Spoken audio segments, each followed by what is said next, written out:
godina walloo kaabaa magaalaa waldiyaatti meeshaan waraanaa humnoota faannootiif ergamaa jirtu bulchiinsa magaalattiitiin qabamuun dhaga'e. Sharafni doolaaraa Ameerikaa Kamiisa Dabirraa eegalee gabaa addunyaa keessatti kan gabbu yoggaa ta'u, gama biraatiin ammoo doolaalli Niwuziilaandii ji'oota 4 keessatti sadarkaa olaanaa irra gahuun dhaga'e. Gamtaan Afrikaa fonqolcha mootummaa waraanaa Giinii Bisaawoo keessatti raawwatame balaaleffachuun dhaga'e. Gamtaan Afrikaa fonqolcha mootummaa Giinii Bisaawoo keessatti raawwatame kan pirezidaantii Umaroo Sikaasoo Imbaalootii fi qondaaltota olaanoo biroo to'ataman balaaleffachuu ibse. Itiyoophiyaan yaa'ii waliigalaa 96ffaa Interpol keessummeessuudhaaf filatamuun dhaga'ame. Daawwattootaa fi hordoftoota lammii miidiyaa nageenyi keenya bakka jirtan maratti isin dhaqqabu. Kanneen amma dhageessan hangafoota oduu teenya irraati amma bal'ina oduu isinitti. Godina walloo kaabaa magaalaa waldiyaatti meeshaan waraanaa humnoota faannootiif geeffamaa jiru bulchiinsa magaalattiitiin qabamuun dhaga'e. Makiinaan gurraachi Ayzuuzii lakkoofsa gabatee 3 kaartaa aamaa 30 qabu humnoota gara jabeeyyiidhaaf meeshaa waraanaa geessuuf gara baardaritti geejjibamaa ture qabamuun ibsame. Shakkamtoonni kunneen tajaajila basaasaa fi nageenya biyyaalessaa irraa odeeffannoo erga argataniin booda tajaajilli odeeffannoo fi nageenya biyyaalessaa wajjin ta'uun kutaa Izuum Handas waliin ta'uudhaan to'annoo jala ooluun gabaafame. Makiinaan fe'umsaa meeshaa waraanaa fe'aa ture kun odoo bakka itti yaadame hin gahin magaalaa waldiyaatti to'annoo jala oolfamuun gabaafame. Namoota dhuunfaa garee finxaaleyyii kanaaf loojistiksii tahanii tajaajilaa turan to'annoo jala oolchuun seeratti dhiyeessuuf tattaaffiin akka taasifamaa jirus himameeti jira. Hooggantoonni magaalattii hawaasa wajjin ta'uun yaalii naannootti irra deddeebiin garee finxaaleyyii hidhachiisuuf godhamu akka hin milkooynee fi hordoffii fi sakatteensii dabalataa cimee akka itti fufu ibsameeti jira. Doolaalli Ameerikaa sharafa gabaa addunyaa keessatti Kamiisa Dabirraa eegalee gabaa addunyaa keessatti gabbuun dhaga'ame. Gama biraatiin maallaqni biyya Niwuziilaandii kiiwiin ji'oota 4 keessatti sadarkaa olaanaa irra gahuun himame. Sochii gabaa kanaatiif sababni guddaan garaagarummaa imaammata baankota jiddu galeessaa gurguddoo addunyaa jidduu jiru ta'uun himame. Dinagdeen Ameerikaa laafaa dhufuun Federaal Reezarviin bara 2026 dhalaa ni irrisa ja'amee tilmaamamuun kan uumame hoggaa ta'u, baankiin Reezarvii Niwuziilaandii ammoo dhala eegame ol akka dabalee dhaga'ame. Doolaalli Ameerikaa gabbu'aa dhufu ragaan dinagdee haarawni roobii dabree kana beeksifamseeti jira. Daataan kun akka agarsiisutti gaafiin hojii dhabdummaa haarawaatii fi amantaa dhabuun fayyadamtoota biraa gabbu'uudhaan dinagdeen Ameerikaa suuta laafaa dhufu kan mul'isa ta'uun ibsameeti jira. Kunis dabaree isaatiin Ameerikaan bara 2026 hanga dhala maallaqaa hir'isuuf akka dirqamtu kan taasisu ta'uun himame. Gabaan doolaara Ameerikaa yeroo dhalaan gabbu'u maallaqni san qabachuun investorotaaf hawwataa miti.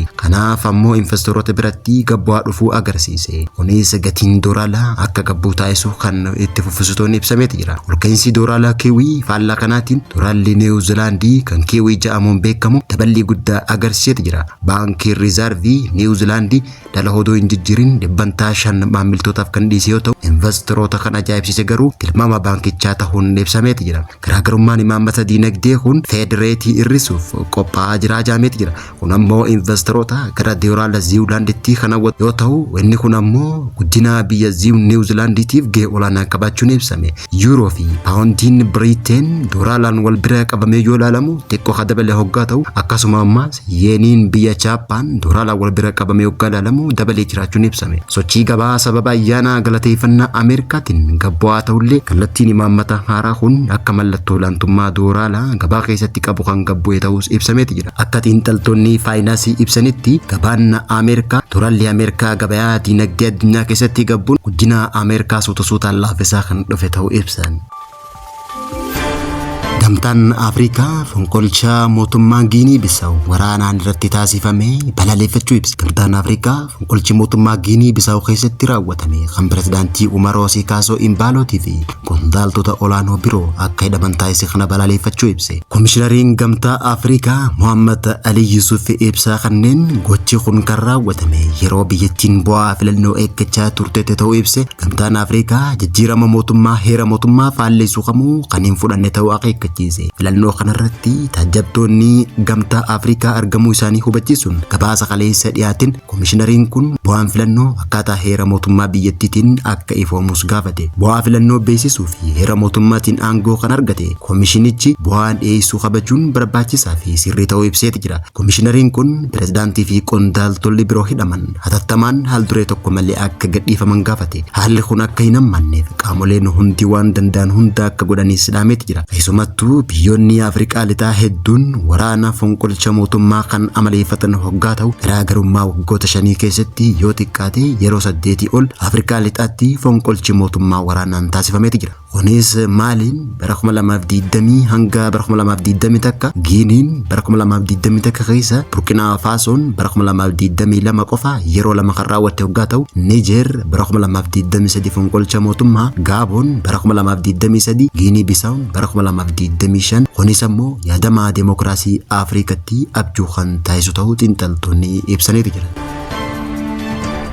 Itoophiyaan bara 2028tti yaa'ii waliigalaa waggaa 96ffaa Interpol keessummeessuudhaaf sagalee guutuun filatamuu isii poolisiin federaalaa Itoophiyaa beeksiseeti jira. Yaa'ii waliigalaa waggaa 98 Interpol yeroo ammaan tana biyya Morokoo magaalaa Marrakech keessatti adeemsifamaa kan jiru hoggaa ta'u, yaa'ii tanarratti Itoophiyaan yaa'ii waliigalaa waggaa 96ffaa Interpol keessummeessuuf filatamuu koomishiinarii waliigalaa poolisii federaalaa Itoophiyaa beeksiseeti jira. Gama yaa'ichaa Itoophiyaa fi Morokoon tumsa nageenyaa isaanii cimsuuf sadaasa 15 bara 2018 waliigaltee mallatteessuun isaanii ibsameeti jira. Waliigaltee kana kan mallatteessan Koomishinara Jeneraalaa Poolisii Federaalaa Itoophiyaa Damballaash Gabra Mikaa'elii fi Daayireektara Olaanaa Nageenya Biyyaalessaa fi Hordoffii Naannoo Morokoo Abdulatiif Haamachuu ta'uunis ibsameeti jira. Kaayyoon waliigaltee tanaa yakka jeequmsa, yakka gurmaa'ee daangaa qaxxaamuru, toora kotorbaandii, daldala namaatii fi yakka saayibarii ittisuudhaaf tajaajila poolisii biyyoota lameenii jidduutti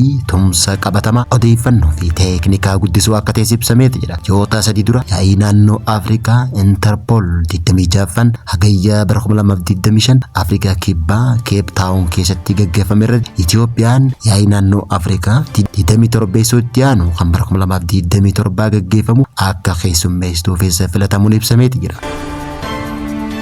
Daawwattootaa fi hordoftoota Lammii Miidiyaa irraa oduun yeroo kanaaf qabannee dhiyaanne kanan gammaattee hordofaa turtanii turtii gaarii.